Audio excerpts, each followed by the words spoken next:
오늘은 누가복음 5장인데요. 5장을 좀 본격적으로 함께 말씀을 나누기 전에 제가 한번 퀴즈를 한번 내볼게요. 5장에 크게 네 가지 이야기가 나오는데요. 첫 번째는 저번에 우리가 잠깐 보았던 그 베드로를 다시 부르시는 이야기, 그 다음에 네, 문둥병자를 고치시는 이야기, 그 다음에 네, 중풍병자 고치시는 이야기, 그 다음에 네, 이제 그 세리마테, 레이 네, 마테를 부르시는 이야기. 그렇게 네. 네 가지 크게 이야기가 나오는데 이 이야기의 한번 공통점을 한번 좀 찾아보시겠어요? 뭐가 공통점일까요? 갈망, 갈증. 근데 그 형태가 나와 있는 형태가 죄인이라는 모습이죠. 왜냐하면 네. 아, 베드로도 결국엔 이렇게 고백하거든요. 내가 죄인이니까 예수님 떠나시라고. 문둥병자도 그 당시 누구보다 큰 죄인이었거든요. 문둥병 자체가. 그 다음에 중풍병자도 사실은 자기의 죄로 인하여 고민했었거든요. 그래서 좀 더 깊이 들여다보겠지만 세리마테 당연히 네, 죄인이죠. 손가락질 받는 죄인. 우리가 지금 이제 누가복음 예수님께서 이제 본격적으로 막 사람들을 고치시고 여러 가지 일들을 행하시는데 이게 똑같은 패턴이 계속 반복되어져 나옵니다. 그게 어떻게 네, 되느냐면 예수님이 계신 곳에 그 당시에 그 사람이 병자든 누구든지 간에 죄인의 모습으로 한 사람이 있어요. 그 대신 그 죄인의 모습으로 한 사람은 되게 갈증이 있고 갈급함이 있어요. 외관상의 모양은 죄인입니다. 이 네, 죄인의 모습을 한 사람이 있고 그 죄인의 모습을 둘러싸고 있는 군중들이 있어요. 들이 있고 그 다음에 또 거기서는 그 군중들과 함께 섞여서 본인들은 정말 저런 그 죄인의 모습을 보면서 더욱더 자신의 의를 높이는 의인이고 그 당시에 지도자인 제사장들, 서기관들이 있었어요. 특별하게 요 세 가지 부류가 늘 예수님 주변에 있고 예수님은 그들에게서 근데 그 세 가지 부류 중에서 결국은 어느 부류만 우리가 1번, 2번, 3번을 봤을 때 2번인 예수님을 만나서 3번 영광 찬양으로 들어가는 사람은 어떤 사람입니까? 결국에는 죄인이죠. 네, 죄인만 예수님을 만나서 나중에 3번인 영광, 어떤 찬양 그 안의 상태로 들어가 버리잖아요. 그러니까 우리가 앞으로 우리가 예수님을 깊이 바라보고 예수님의 어떤 예수님께서 행하신 그 일을 할 때 예수님께서 만나는 사람은 이 죄인이라는 요 사실에 대해서 깊이 깨달으셔야 됩니다. 네, 그래서 내가 죄인의 상태인 것을 자주 깨닫고 내가 오늘도 죄인이었고 내가 이런 사람이었구나 이렇게 깨닫는 사람은 사실은 본인이 깨닫는 것이 아니고 성경대로 하자면 성령께서 깨달아 알게 해주신 거예요. 그리고 그런 사람은 기어이 예수님을 만나고 3번인 상태 영광 찬양으로 들어가 버리죠. 그렇게 되거든요. 그래서 요 패턴에 대해서 좀 잘 생각하시고 오늘 가장 그걸 대표적으로 딱 나타내는 사건이 누가복음 5장. 특별히 5장은 다 네 가지 이야기가 다 다른 얘기 같은데 사실은 죄인의 그 죄인을 하나님께서 어떻게 다루시는지 그리고 그 죄인이 예수님을 만나서 어떤 변화가 일어났는지에 대해서 정말 분명하게 딱 나와 있는 장이 누가복음 5장이죠. 그래서 이런 누가복음 5장 같은 이야기를 마음속에 이렇게 머리와 마음속에 한번 딱 각인시켜 놓으시면 여러분들이 이렇게 인생을 사시다가 힘든 일이 있으시고 또 괴로운 일이 있으시면 이게 엄청난 도움이 돼 버리죠. '아 내가 죄인이고 난 이런 사람이구나. 그때 그 문둥병자도 그 중풍병자도 예수님을 만나서 이렇게 됐지. 그럼 나도 그렇게 될 수 있다.'는 믿음이 생기고 그게 믿음이라고 그래요 사실은. 그리고 그렇게 그런 마음에 또 예수님께서 오셔서 똑같이 우리도 바꿔 주시죠. 이제 그렇게 되는 것입니다. 그래서 오늘 좀 구체적으로 그 사람들 마음속에 어떻게 그런 일이 일어났고 예수님께서 어떻게 터치를 하셨는지에 대해서 좀 바라봤으면 좋겠습니다. 누가복음 5장 12절에는 이렇게 말씀을 시작하세요.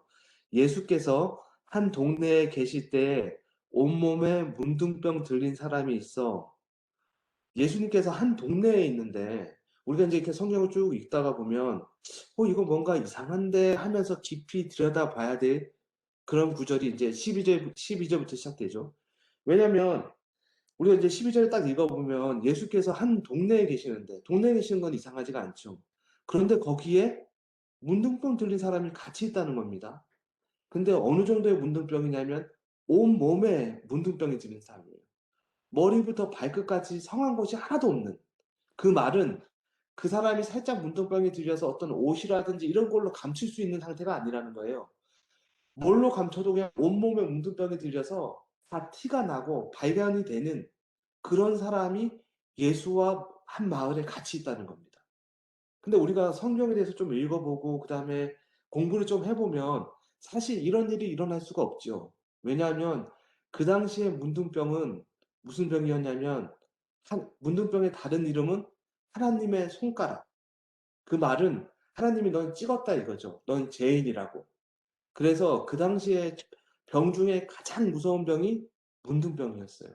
그래서 문둥병에 걸리면 그 사람이 비록 임금이든 제사장이든 아무리 힘 있는 사람이라도 문둥병에 걸리면 무조건 그 사람은 정말 최고의 죄인이 되고 더 이상은 사람들과 같이 살 수 없고 산속으로 쫓겨가는 그런 가장 불쌍하고 가련한 사람으로 하루아침에 바뀌는 병이 문둥병입니다. 그런데 그런 사람이 예수와 함께 한 동네에 있다는 겁니다. 이렇게 우리가 성경을 쭉 이렇게 읽다 보면 이렇게 이해 안 되는 부분, 이런 부분에 딱 걸릴 때가 있어요. 이럴 때는 정말 이럴 때 바로 성령을 구해야 되는 겁니다. 성령을 구하고 기도하고 하나님 제가 지금 이 장면에 대해서 좀 더 이해하기를 원합니다. 그렇게 하면 하나님께서 우리의 어떤 생각, 상상의 어떤 날개를 좀 더 펼쳐주시죠. 사실은 그것이 우리가 성경을 사실은 가장 잘 보는 방법이에요. 왜냐하면 이 성경 자체는 이게 성령의 영감을 통해서 어떤 우리에게 이렇게 우리가 영화를 보듯이 이렇게 펼쳐주셔서 그걸 기억나게 해서 누가가 이걸 이렇게 저술을 했거든요. 그러니까 똑같은 성령이 우리 이 시간에 우리와 함께 하셔서 그런 일이 일어나게 해주실 수 있죠. 우리가 한번 상상을 해볼게요. 어떻게 도대체 이 문둥병자가 이곳까지 오게 되었을까? 그 문둥병자가 어느 날 숲속에 있는데 다른 문둥병자든지 아니면 조금 더 지금 이 문둥병자는 온몸에 문둥병이 있는 정말 문둥병 중에서도 지금 이제 중증 상태인 사람입니다. 근데 이 사람보다 조금 더 약한 사람들이 있겠죠. 뭐 어떤 잘 안 보이는 곳에 문둥병이 조금 이렇게 번진 사람들이 있겠죠. 이제 그런 사람들이 마을에 내려가서 먹을 걸 구해와서 이렇게 같이 나눠 먹고 그렇게 생활하지 않았겠어요? 그런 사람들 중에 한 명이 마을에 내려갔다가 이상한 소문을 듣는 겁니다. 예수라는 사람이 있는데 그 사람은 절름방이도 고치고 눈먼자도 뜨게 하고 심지어 중풍병자도 고치다더라. 이런 이야기를 듣는 겁니다. 어느 날은 그런 날을 듣고 이렇게 가만히 생각해 보니까 이 문둥병자가 자기 마음속에 이상한 마음이 드는 거예요. 혹시 나 같은 사람도 저분을 만나면 좀 이렇게 나아질 수 있지 않을까? 그런 마음이 들다가도 아예 나는 완전히 죄인인데 하나님의 손가락질을 받아서 나는 문둥병에 걸린 사람인데 나 같은 자를 어떻게 그렇게 선지자가 어떻게 나 같은 죄인을 고쳐주실까? 이런 마음으로 그 믿음이 일어났다가 사그러졌다 일어났다 사그러졌다 하는 겁니다. 그러다가 어느 날 그렇게 소식을 알려준 사람이 더 큰 소식을 알려줘요. 이번에는 죽은 자도 살렸다고 하는 겁니다. 그런 소식까지 들으니까 이제 이 문둥병 걸린 이 사람이 마음을 어떡할 줄을 모르는 겁니다. 그래서 그 작은 겨자씨만한 믿음이 자꾸 더 자라나는 거예요. 여기에 보면 그 장면에 대해서 이렇게 돼 있어요. 그런데 그러면서 정말 이분의 능력에 대해서는 이제 더 이상 이 문둥병자 걸린 이 사람은 이 예수라는 이 선지자가 자신을 고칠 수 있는 능력을 가진 자라는 것에 대해서는 의심할 여지가 없어요. 그 믿음은 확실하게 자라났어요. 그런데 이제 문제는 뭐냐면 이렇게 능력을 가지신 이분이 나 같은 죄인도 고쳐주실 수 있냐 이거예요. 나 같은 죄인도. 지금 그 문제에 지금 봉착한 겁니다. 여기 보면 시대소망에 대해서는 시대소망을 좀 더 자세하게 풀어놨어요. 그는 그리스도께서 과연 자기를 고쳐주실까 하고 의심하였다. 그분이 과연 하나님의 심판을 받아 고통을 받고 있는 자라고 여기는 나 같은 자를 구워 보실까? 그러니까 우리가 사실은 예수께로 가는 곳에 있어서 우리에게 가장 큰 걸림돌은 사단은 우리로 하여금 끊임없이 내가 하나님께 나아가려고 그러면 우리로 한테 끊임없이 무엇을 심어주냐면 죄책감을 심어줍니다. 근데 이 죄책감은 이게 하나님께서 우리에게 주는 죄를 미워하고 통회하는 마음이 아니고 사단이 심어주는 죄책감은 우리로 하여금 하나님의 성품을 이렇게 혼란스럽게 하고 그 성품을 이렇게 막아버리는 그런 역할을 해버려요. 그래서 우리가 예수께로 나아갈 때 우리가 지금 이 누가복음을 통해서 우리가 바라봐야 할 가장 중요한 부분 중에 하나는 예수님이 죄인을 어떻게 다루시고 얼마나 사랑이 많으시고 긍휼이 많으신 하나님이신가. 그 사실에 대해서 우리가 확실하게 바라보고 느껴야 됩니다. 그래야지 우리가 이렇게 똑같은 일을 당했을 때 '아 그렇지. 내가 비록 이렇게 죄인이고 내가 지금 일이 이렇게 안 되고 힘들지만 그 좋으신 하나님, 그 사랑 많으신 예수께로 내가 당장 눈만 돌리면 예수님께서 날 안아주시지.' 이런 믿음이 이런 것이 인제 싹트기 시작하는 것이거든요. 지금 이렇게 갈팡질팡하는 이 문둥병자의 마음을 한번 생각해 보십시오. 그 작은 연약한 믿음이 자라났다가 또 이런 마음이 들면 없어지고 자라났다가 없어지고 이런 모습이 꼭 우리의 모습 같지 않습니까? 매일같이 우리가 어떨 때는 예수께로 막 가서 정말 우리의 신앙이 막 자라난 것 같다가도 뭐가 일이 잘 안 되고 뭐가 힘들어지면 다시 확 죽어버리고 이렇게 반복되는 그런 마음들. 사실은 우리가 똑같은 이 문둥병자라는 얘기죠. 근데 이 문둥병자는 어떻게 됐냐면 거기서 끝나면 아무 일도 일어나지 않는데 문둥병자는 좀 더 예수께 나아갑니다. 그는 예수님에 관하여 자기가 들어온 모든 것을 생각해 보았다. 이게 핵심이에요. 우리가 어렵고 힘들고 낙담될 때 내가 알고 있는 예수님에 관한 모든 것들을 생각할 수 있는 것. 그게 믿음입니다, 사실은. 그렇게 생각할 수 있는 그것이 믿음의 행위예요. 그렇게 생각이 되어지면 내가 잘하고 있는 내 믿음이 더욱더 커진다는 거죠. 지금 이 문둥병자처럼요. 그러니까 우리가 사실은 이 누가복음을 지금 바라보는 이유도 예수님에 대해서 좀 더 우리가 생각할 거리를 찾기 위해서 바라보는 거예요. 예수님이 어떤 분이신가 알기 위해서. 어떤 공부를 하기 위해서 하는 것이 아니고요. 지금 이제 문둥병자가 그렇게 되는 것입니다. 그래서 인제 최고의 결론에 도달했어요. '그래. 내가 이 산속에서 이렇게 숨어 있어도 언젠가는 금방 죽을 인생이고 내가 비록 마을로 찾아 내려가서 예수님을 만나지 못하고 사람들에게 발각되어서 돌에 맞아 죽을지어도 똑같이 죽는 거다. 한번 가 보자.'라는 믿음까지 자라난 것입니다. 그래서 인제 마을까지 내려왔어요. 마을까지 내려와서 보니까 예수님께서 바닷가에서 사람들을 모아 놓고 가르치고 계신 겁니다. 멀리 떨어져 갖고 돌 뒤에 숨어서 그 예수님이 가르치고 병자들을 고치는 모습을 바라보는 겁니다. 천국은 마치 땅에 씨를 뿌리는 자와 같으니 예수님의 말씀을 들으면 들을수록 자기 마음속에 믿음이 더욱더 자라나는 겁니다. 그리고 예수님께서 눈먼 자들과 병자들을 고치시고 그들을 어루만지는 모습을 보니까 이제는 자기 마음속에 더 믿음이 활활활 타오르고 더 자라나는 겁니다. 그러한 상태로 자기도 모르게 예수께로 문둥병자가 달려가는 것이지요. 그렇게 달려가니까 그 옆에 쌓여 있던 군중들은 그 오는 문둥병자를 막아섭니다. 막아서지요. 왜냐하면 이 문둥병자가 예수께로 오면 안 되거든요. 이 사람은 죄인이거든요. 그러니까 지금 우리가 죄인의 모습으로 있지 않고 내가 어떤 교만해서 어떤 제사장의 모습이 아니고 그냥 군중들의 모습이라고 하더라도 사실 우리가 죄인의 모습이 되지 않으면 우리는 죄인이 예수께로 가서 구원받는 것을 막아서는 그 군중 속의 한 명이 될 수뿐이 없어요.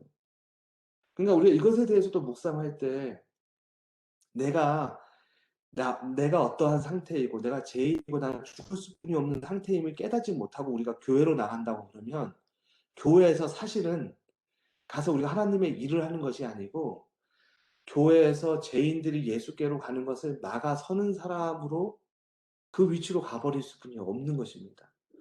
그러니까 좀 두려운 일이지요. 그래서 정말 내가 사실은 하나님의 일을 한다는 것 자체도 내가 죄인임을 깨닫고 그 위치로 가는 것이, 그것이 첫 번째고, 사실은 그 일이 하나님의 일을 하는 것입니다.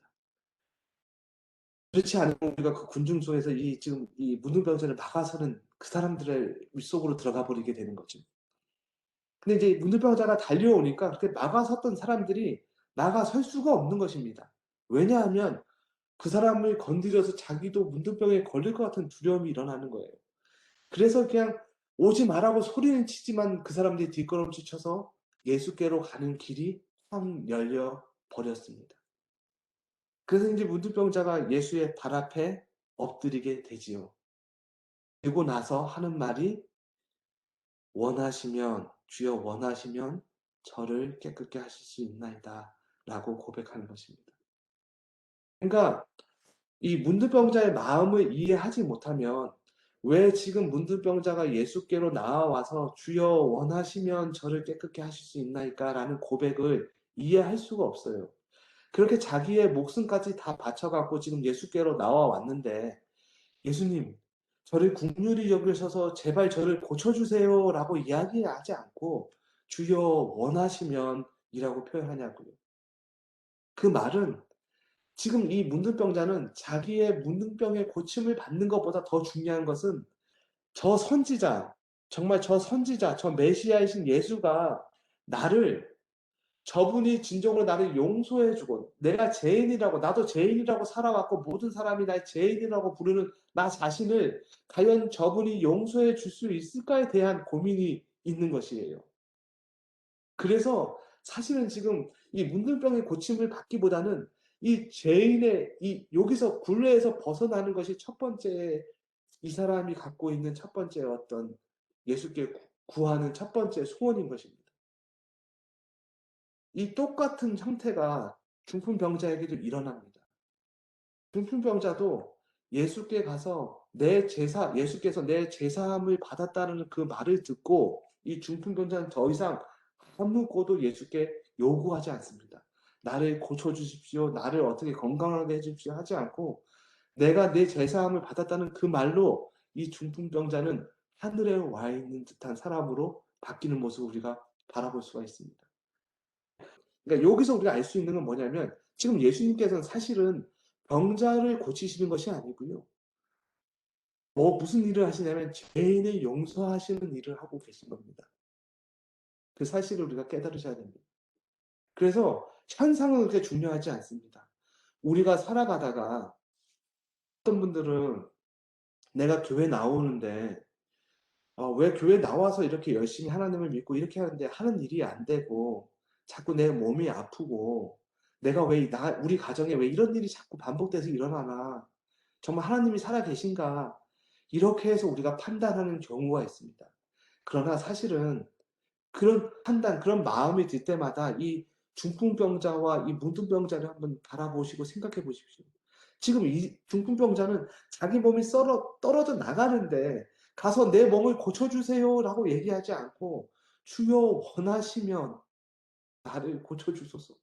지금 예수님의 어떤 그 용서하심을 먼저 구하는 이 중풍병자의 모습, 이 문둥병자의 모습을 생각하시기 바랍니다. 그러니까 정말 중요한 것은 우리에게 있는 현상들, 내가 어떻게 잘 되고 안 되고 이게 중요한 것이 아니고요. 내가 예수님의 관계 속에서 내가 죄인임을 깨닫고 예수께서 나를 구원해 주시는 구주로 내가 지금 예수님과 연결되어 있는가? 나는 내 죄가 예수님의 구주께서 나를 용서해 주신 구주인 예수를 연결해서 알고 있는가? 그게 사실은 핵심이고 가장 중요한 것입니다. 그것만 된다면 사실은 우리 이 세상에서 일어나는 모든 것들은 아무것도 아닌 일이 됩니다. 내가 죄인인 것을 깨닫고 예수께서 날 고쳐주셨다는 그 사실, 그러니까 한마디로 지금 중풍병자와 이 문둥병자는 무슨 일을 하고 있냐면 예수를 개인의 구주로 영접하고 있는 것입니다. 그래서 내가 이렇게 이들과 같이 내가 죄인인 것을 깨닫고 예수를 나의 개인의 구주, 내 죄를 구원해주는 개인의 구주로 깨닫는 사실을 알고 연결만 되었다고 하면 이 땅에서 내가 아프든지 뭐가 일이 안 되든지 이거는 아무 의미가 없어집니다. 왜냐하면 우리에게는 새하늘과 새 땅이 있고 새로운 영원한 삶이 기다리고 있으니까요. 그게 구원입니다. 그래서 지금 예수께서 지금 그 일을 정말 하시고 계신 모습이 지금 이 장의 모습입니다. 단순하게 병자를 고치는 것이 아니고요. 이해되시지요? 정말 이게 성령께서 함께 하셔서 이해되시기를 간절히 원하겠습니다. 그래서 지금 이 중풍병자를 이 문둥병자가 와가지고 예수님 원하시면 저를 깨끗게 하실 수 있나이다. 그 말이 떨어지기가 무섭게 예수께서 내가 원하노니 라고 말씀하신 거예요. 내가 원하노니. 정말 우리 예수님께서는 원하고 원하시지요. 정말 원하고 원하십니다. 여기에 이렇게 되어 있습니다. 제가 이 말씀 하나 읽어드릴게요. 있고 치명적이며 인간의 능력으로는 정결케 될 수 없는 죄의 문둥병도 이와 같다. 온 머리는 병들었고 온 마음은 피곤하였으며 발바닥에서 머리까지 성한 곳이 없이 상한 것과 터진 것과 새로 맞은 흔적뿐이다. 그분의 임재는 죄인에게 치료의 효능이 된다. 누구든지 그분의 발 앞에 엎드려서 주여 원하시면 저를 깨끗게 하실 수 있나이다라는 믿음으로 말하면 내가 원하노니 깨끗함을 받으라는 대답을 드릴 것이다. 누구든지 우리가 죄의 문둥병인 사실을 깨닫고 예수께 엎드려서 지금 이 순간이라도 제 예수께 엎드려서 주여 원하시면 저를 깨끗게 하실 수 있나이다 라고 고백을 한다면 예수께서는 즉시 내가 원하노니 라고 말씀하신다는 것입니다. 그래서 예수께서는 이래요. 그 다음 문장에서 뭐라고 나오냐면 예수께서는 구하는 축복을 즉시로 허락하지 않을 예수께서는 어떤 기도들은 우리가 구하는 대로 즉시로 응답하지 않는 기도들도 있습니다. 왜냐하면 시기와 때와 장소가 중요하니까요. 그러나 지금 이 기도 주여 원하시면 저를 깨끗게 하실 수 있나이다라는 이 기도는 즉시 응답해 주신다는 것입니다. 얼마나 감사한 일인지. 지금 그와 똑같은 일이 중풍병자에게도 일어납니다. 중풍병자가 괴로워했던 것은 그가 몸이 아파서도 괴로워했지만 그가 그의 방탕한 생활로 인하여 그가 이런 병을 받았다는 그 죄책감으로 늘 그는 괴로워하고 힘들어하는 사람이었습니다. 똑같이 그러나 그에게 새로운 소식이 들리고 그 소식을 인하여 그의 믿음이 하나씩 하나씩 자라나서 예수께로 나아갈 때 그런데 이 중풍병자하고 이 문둥병자하고 다른 모습은 이 중풍병자에게는 누가 있었냐면 친구들이 있었다는 것이에요. 그래서 예수께서도 뭐라고 그러냐면 예수께서 저희 믿음을 보시고 그러니까 사실은 이 중풍병자의 이야기 속에는 중풍병자의 믿음만 포함된 것이 아니고요. 중풍병자를 데리고 온 그의 친구들의 믿음도 포함된 사실을 우리가 바라볼 수가 있습니다.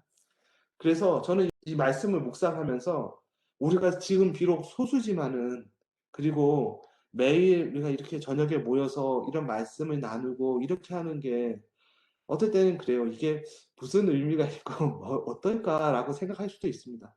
그러나 지금 저는 확신하는 것은 우리가 지금 이렇게 말씀을 서로 나누고 서로 교제를 하고 하는 것이 지금 이 중풍병자의 친구들의 모습과 똑같다는 것입니다. 지금 우리가 한 분 한 분이 들어오셔서 말씀을 나누고 서로 이야기를 해주고 기도를 해주고 이러한 것들이 지금 중풍병자의 친구가 중풍병자를 예수께로 이끌어 가서 그들의 믿음 또한 포함돼서 이 중풍병자의 구원으로 이끈 것처럼 우리가 지금 하는 이러한 모습들이 똑같이 이러한 일을 하고 있다는 것입니다. 분명히 제가 장담하건대 우리가 하늘나라 가서 이런 분의 고백이 있을 거예요.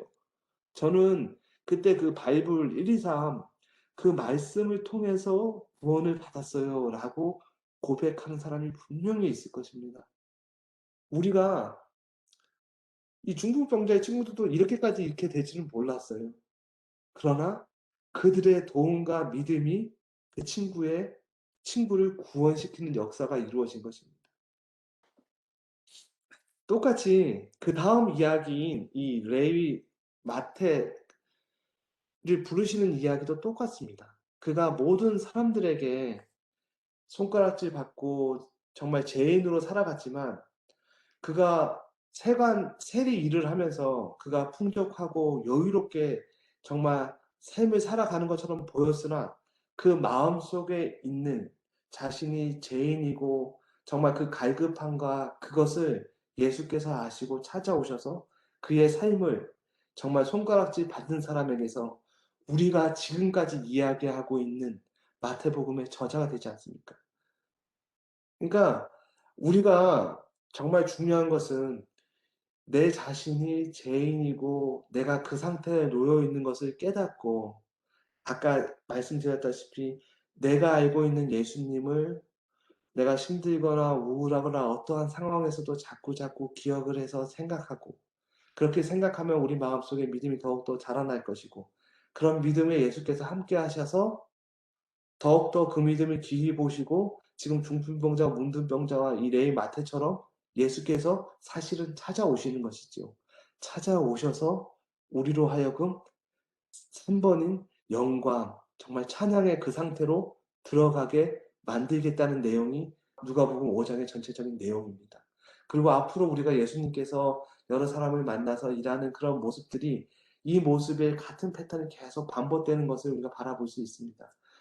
그런 모습을 바라볼 때, 아, 우리 예수님께서 정말 그 문둥병자와 중풍병자 그 사람들의 마음을 보시고 그렇게 어루만지시고 먼저 그 사람들의 필요인 그 병을 고쳐주는 것이 아니고 더 큰 필요인 마음의 병을 고쳐주시는 모습을 바라보시고 그런 예수님을 만나시게 되시기를 간절히 바라겠습니다. 예, 감사합니다.